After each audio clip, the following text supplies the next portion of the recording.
part of the healing process that summer, we had to do the hay together. It was just him and I, and we still had 14 horses, 35 head of cattle.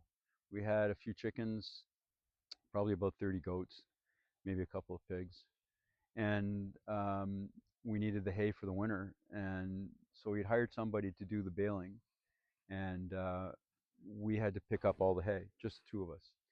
We had hundreds of tons of hay that had to be brought in, and we worked around the clock for about 4 days, from sun up to sundown.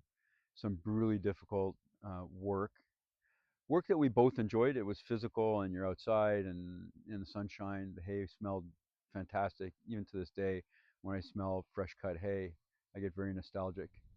And we brought it all in. It was about 7 o'clock at night. The last bales were stacked, and he looked at me and the way he does, and he said, "I'd like to see the ocean." Uh, the ocean? He said, "Yeah. Let's take a shower.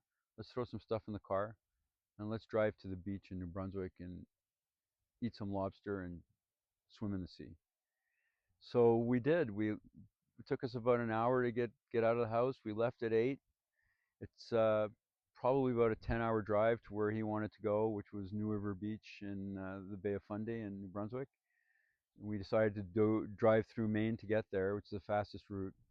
In the middle of the night, we pulled into some diner's parking lot, and we slept in the car, and got up the next morning, had a greasy breakfast, and pulled into New River Beach mid-afternoon. And less than 24 hours after putting away our last bale of hay, we were swimming in the ocean in one of Canada's most beautiful beaches.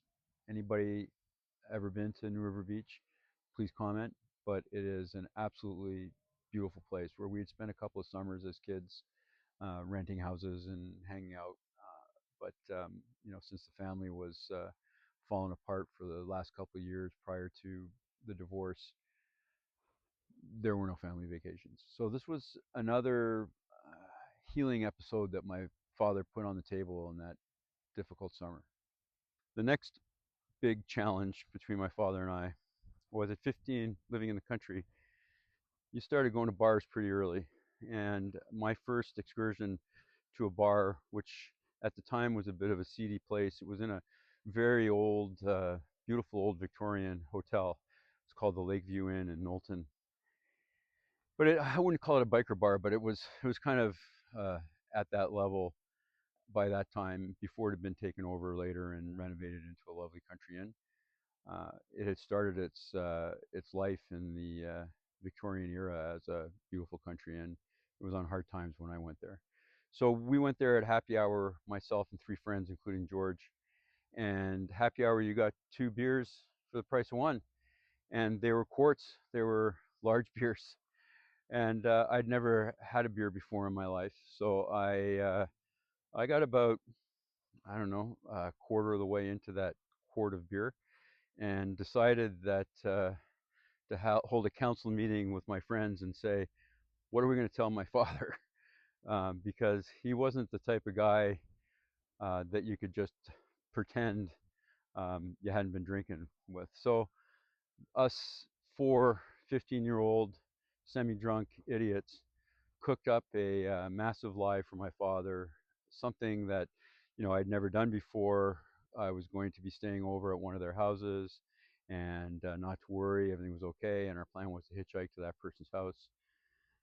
So I took a dime and I went up to the payphone, which my kids' generation don't even know what it is, and I called him up. And when he answered, I caved. I couldn't lie to him. He said, "Where are you?" And I said, "I'm at the Lakeview getting drunk." And there was silence, but I could feel a rumbling in the background, which was the volcano about to explode. And then I came up with the best, self-declared best line in adolescent history to stave off the eruption. And I quietly said to him, "Dad, just remember that the way you react to my telling you the truth right now will dictate whether I tell you the truth in the future." There was a little bit of silence, and then he said, "Meet me at the BP gas station in 20 minutes." So we went over to the gas station after I told my friends I wouldn't be staying overnight and I wouldn't be finishing the 2 beers.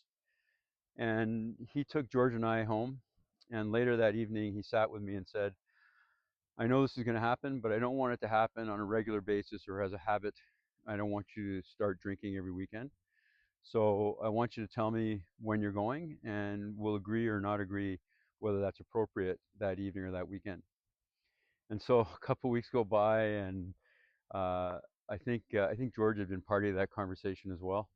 And George and I are ready to go out and meet our same idiot friends in the village. And my father's in a good mood, and he looks at the two of us and says, "So, where are you going?" And we said, "Oh, I don't know. Maybe we'll play pool. We're going to go over to Stephen or Malcolm's house." And he said, "Okay, but just a little safety tip. Let me tell you what's going to happen if I find you in the Lakeview." Okay. He said, "I'm going to walk in. I'm going to turn the table over on you and your friends. I'm going to pick you and George up by your ears, and I'm going to carry you out of the bar." Okay.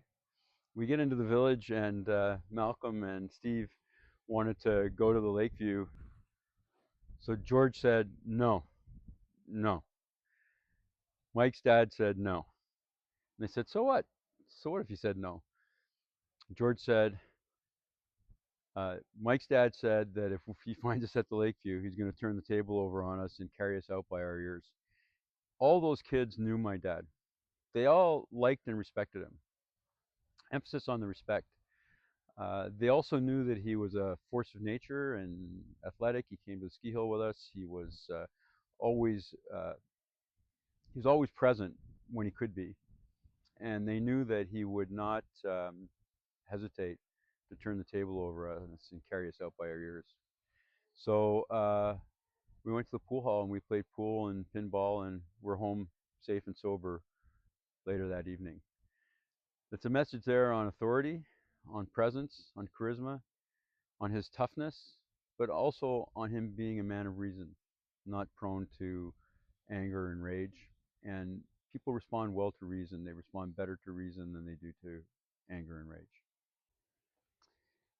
That end of summer and early fall of 1977 uh, was very eventful. So what we decided to do, my father and I, at the end of the summer, was to move into the city. We actually lived in his office, and I went to an inner city school uh, for the first time in years. I'm in an urban environment.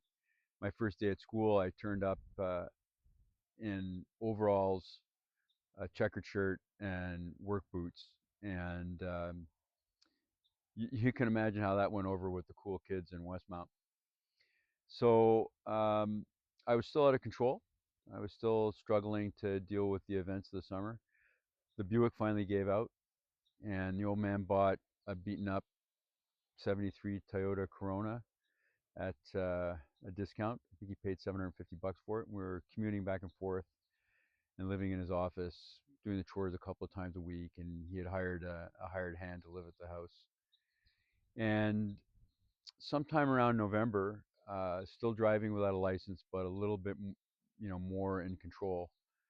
I was sent down to the village on a Sunday afternoon and to pick up some milk and the newspapers, and I had my buddy George in the front and my sister in the back with her best friend, and we were coming back. We weren't, you know, speeding in particular or driving out of control, but George and I started arguing over the radio, and I guess I kind of turned over like this to look at him, and I drove right into the ditch and hit a giant boulder and flipped the Toyota, our only means of transportation to and from the city to school. Uh, and George had two-liter um, cartons of milk on his lap in a bag, which he promptly compressed, and they exploded all over the car. It was actually quite a humorous sight. Nobody was hurt. George banged his head on the dash, but he did more damage to the dash than his head. We got out of the car, and it was still running. The wheels were still moving.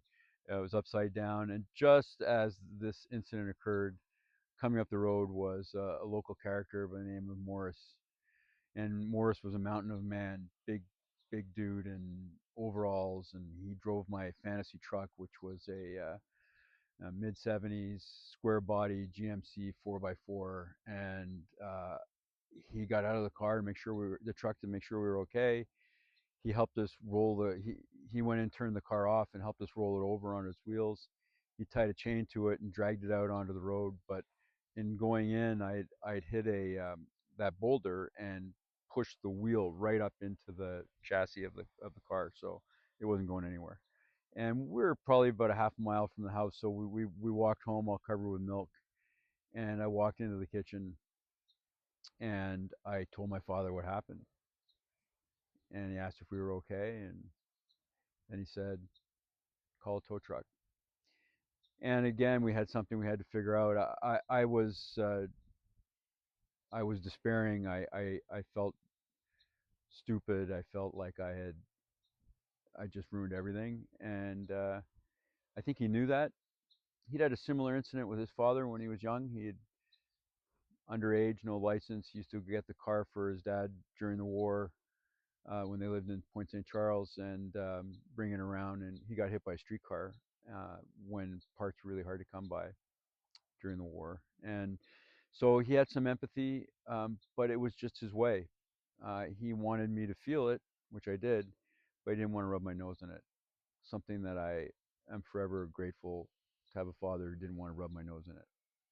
So I probably have some regrets of things I would have liked to have said to him before he was diagnosed with early onset Alzheimer's, and wasted away over a 14-year period, but very quickly you weren't able to have a conversation with him.